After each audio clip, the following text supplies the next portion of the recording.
여러분, 제가 어저께 한 2통 전화를 받았는데 아는 목사님들이셨어요. 근데 그 목사님들이 저한테 하시는 말씀이 너 혼자 목회하냐 그러시더라고요. 그래서 무슨 얘기인가 했더니 제 목소리 때문에 예, 목소리만 보면 뭐 기도원 집어 삼키는 목소리잖아요. 그래서 제가 그런 게 아니라 지금 우리가 아주 중요한 우리가 하나님의 뜻을 이루기 위해서 기도 중에 있어 그렇다 그랬더니 그분들이 축복해 주시더라고요. 여러분, 인생에는 두 종류의 인생이 있어요. 쥐어짜며 사는 인생이 있고 흘러 넘치며 사는 인생이 있죠.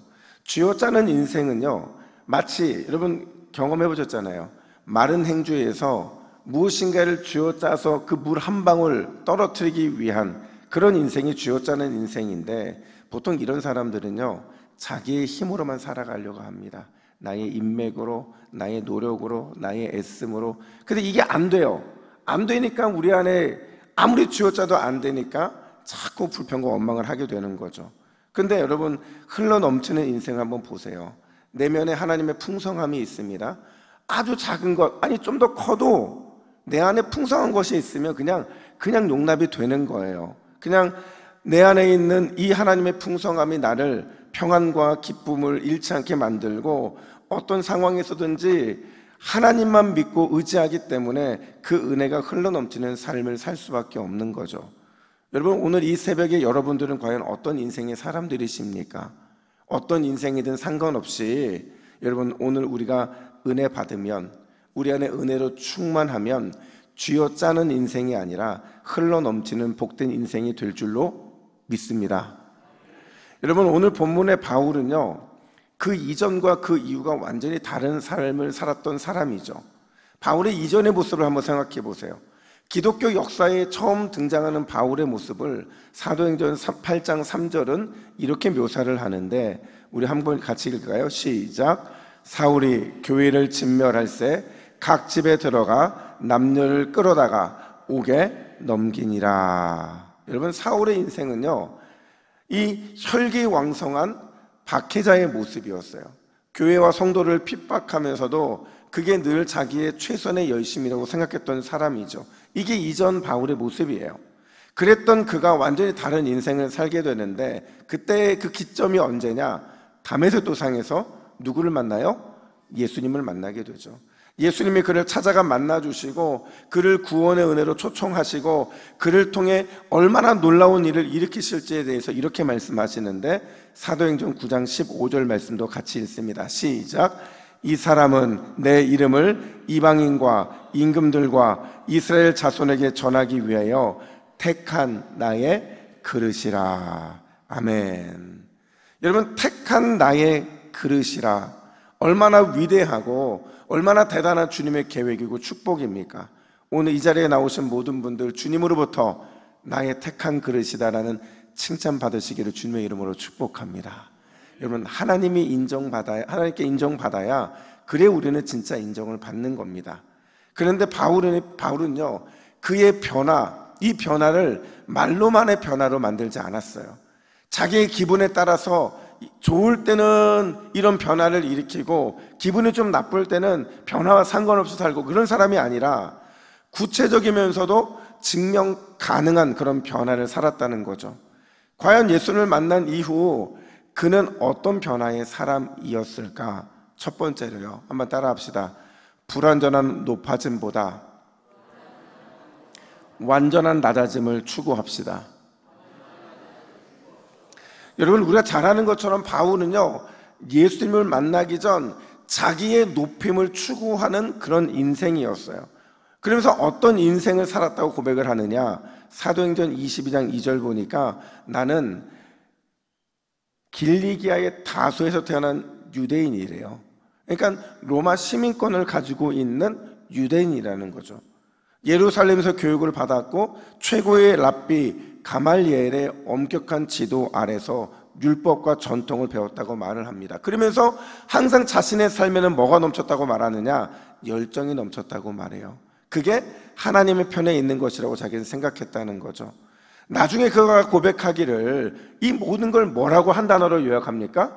배, 설, 물이라고 말을 합니다.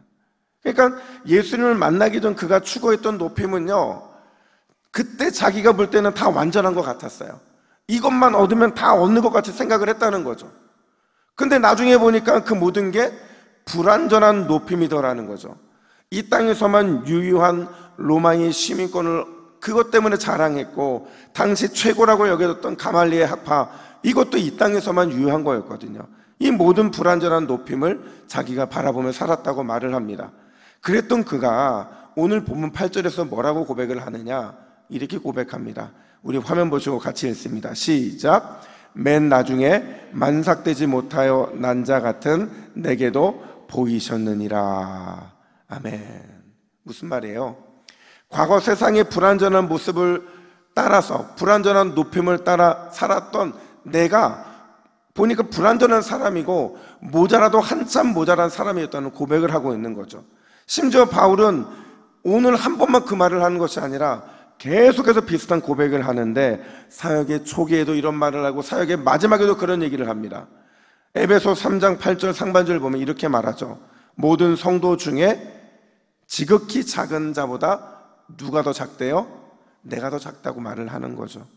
지극히 작은 자보다 더 작다라는 말은요, 가장 보잘것없는 자라는 거예요. 그 당시로 따지면 가장 보잘것없는 자가 누구예요?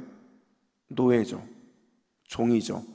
사람 취급받지 못하는 사람들이죠. 그만큼 불완전한 높임을 추구했던 그 과거가 창피하다고 자기는 말을 하고 있는 거죠.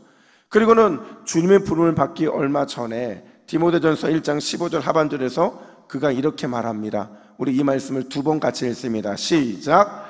죄인 중에 내가 괴순이라. 한 번 더요. 죄인 중에 내가 괴순이라. 여러분, 분명히 우리는 언젠가는 후회하게 될 겁니다. 내가 추구했던 불완전한 높아짐, 그 과거를 분명히 후회할 날이 우리 가운데도 있을 거라는 거죠. 아, 내가 왜 그 불완전한 높임에 목숨을 걸었는가? 그 아무것도 아닌 불완전함 얻으려고 내가 왜 이렇게 살았는가? 이런 후회할 날이 오게 될 거라는 거죠. 여러분, 준비되지 않은 직분은요, 불완전한 높아짐이에요. 준비되지 않은 목사, 준비되지 않은 장로님들, 준비되지 않은 안수집사님들, 권사님들, 준비되지 않은 교회의 모든 리더들은요, 하나님은 그분을 통해서 일을 하실 거예요. 하지만 내 인생은 그것 때문에 후회하는 인생이 될 수밖에 없다라는 거죠. 여러분, 그렇다고 한다면 오늘 이 새벽에 불완전한 높아짐이 아니라 바울처럼 가장 보잘것없는 종이 저입니다. 노예와 같은 자가 저입니다. 내가 죄인 중에 괴수입니다. 내가 세상에서 가장 모자란 사람입니다. 이런 낮아짐, 완전한 낮아짐의 삶을 추구하시고 기대하시고 기도하시기를 주님의 이름으로 축복합니다. 그러면요, 하나님께서 반드시 그 사람을 높여주세요. 그게 하늘의 법칙이기 때문에 그렇죠. 낮아짐의 행복이라는 글이 있어요. 이 글에 보면 우리가 높아지는 것이 얼마나 무지한 것이고 얼마나 우리가 어리석은 마음인지를 말해주는데, 우리 화면을 보시고 우리 같이 한번 읽어볼까요? 시작. 산악인들의 꿈은 더 높은 산에 오르는 데 있다. 세상에서 가장 높은 산 에베레스트 정상에 서고자 한다. 하지만 높이 오를수록 생명력은 약해진다. 해발 4,000m에 이르면 나무가 살지 못한다. 6,500m 지점에서는 두통과 메스꺼움, 현기증으로 등정을 포기하는 사람도 많다. 7,000m에 이르면 산소 부족으로 숨을 쉬는 것조차 어려워진다. 여러분, 뭘 말하는 거예요? 내려와야 된다는 거죠. 내려와야 살 수 있다는 거예요. 여러분, 우리가 내려오면 반드시 하나님의 높여주심을 경험하게 될 줄로 믿습니다. 이번 공동회가 온전한 낮아짐, 높은 곳에서 내려와서 더욱 낮아지는 복된 시간이 되는 놀라운 은혜가 임하기를 예수님의 이름으로 축복합니다. 뿐만 아니라 두 번째로, 여러분, 바울은요, 한번 따라합시다. 낮아짐 그 이후, 그때가 중요합니다. 무슨 말이냐면, 여러분, 낮아짐이 일어나요. 우리의 삶에는 하나님이 우리를 사랑하시고 우리를 인도하시기 때문에 반드시 내 인생의 낮아짐의 순간이 오게 되는데, 그 순간의 추억으로만 끝나면 안 된다는 거예요. 하나님의 나를 낮춰주셨어요. 그러면 낮춰주셨으면 낮아짐의 그 은혜를 붙잡고 살아가는 사람만이 진정한 변화의 삶을 살게 된다는 거죠. 변화된 이후에 자기의 삶의 방향에 대해서 오늘 바울은요 10절 하반절에서 이렇게 말을 합니다. 우리 함께 읽을까요? 시작. 그러나 내가 나 된 것은 하나님의 은혜로 된 것이니. 아멘. 여러분, 나의 나 된 것이라는 것은 바울이 지금 가장 낮은 삶을 살고 있는 이유를 말해주는 겁니다. 내가 가장 낮은 인생을 살고 있는 이 모습이 결국 누구의 은혜래요? 하나님의 은혜라고 말을 하는 거죠. 이제 은혜로 사는 게 무엇인지를 안 거예요. 그랬으니 계속 은혜로 살아가는 그 방법을 위해서 결단하고 고백하겠다는 거죠. 여러분, 은혜가 뭡니까? 은혜라는 것은 값없이 베풀어 주시는 하나님의 사랑이에요. 그러니까 우리 안에 받을 자격이 전혀 없어요. 그럼에도 불구하고 하나님으로부터 극진한 갚을 길 없는 그 사랑을 받은 거죠. 그래서 바울은 은혜를 이렇게 설명해요. 에베소서 2장 9절 하반절 보니까 은혜에 대해서 누구든지 뭐 하지 못한대요? 자랑하지 못한다. 왜냐하면 거저 받은 것이니까. 문제는 이것을 머리로는 이해할 수 있어요. 근데 이게 나의 가슴으로, 그리고 나의 손과 발로 표현하기가 너무 어려워지는 거죠. 여러분, 어떻게 하면 내 안에 있는, 내 가슴에 있는 이 은혜, 내 머리에 있는 은혜가 손과 발까지 흘러갈 수 있을까? 오늘 보면 10절 하반절은 이렇게 말을 합니다. 우리 함께 읽습니다. 시작. 내게 주신 그의 은혜가 헛되지 아니하여 내가 모든 사도보다 더 많이 수고하였으나 내가 한 것이 아니요 오직 나와 함께 하신 하나님의 은혜로다. 아멘. 우리는 항상 잊으면 안 되는 거죠. 뭘 하든지 항상 누가 하셨다고요? 하나님이 하셨습니다. 모든 덕은 누구 덕이라고요? 하나님의 덕입니다. 이렇게 날마다 고백하고 그러지 못한 상황이라도 그렇게 하려고 몸부림쳐야 된다는 거죠. 늘 자기의 높아진 자리에서, 판단하고 싶어하는 자리에서, 나만 옳은 것 같은 자리에서 다시 하나님의 은혜를 바라보고 하나님이 하실 것을, 하나님이 하셨음을 고백하는 것, 그게 바로 은혜 받아 낮아진 사람이 끝까지 낮아진 삶을 살 수밖에 없는 그런 자리인 거라는 거예요. 그래서 저는 그런 생각이 들어요. 우리가 날마다 어떤 찬양을 부르는 게 옳으냐. 여러분, 저는 하나님께 경배와 찬양을 올리는 찬양은 너무 중요하고, 동시에 내 자신을 늘 하나님 앞에 그 은혜의 주파수에 맞추는 찬양이 굉장히 중요하거든요.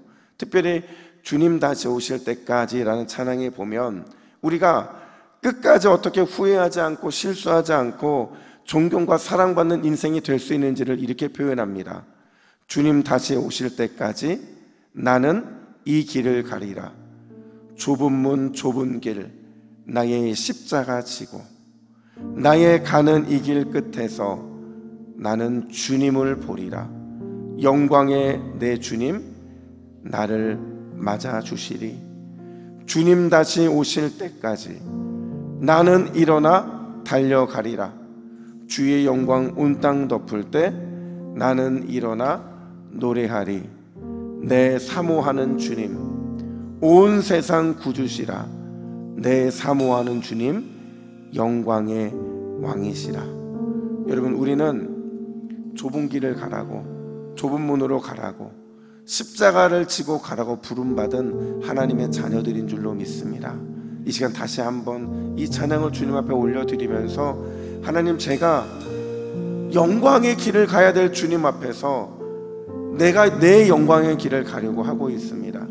온 세상의 구주 앞에서 내가 구주가 되려고 하고 있습니다. 하나님, 나를 끝까지 좁은 문 좁은 길로 인도하여 주시고, 그 좁은 문 좁은 길의 끝에 계신 영광의 주님, 온 세상의 구주를 만나는 귀한 역사가 있게 하여 주시옵소서.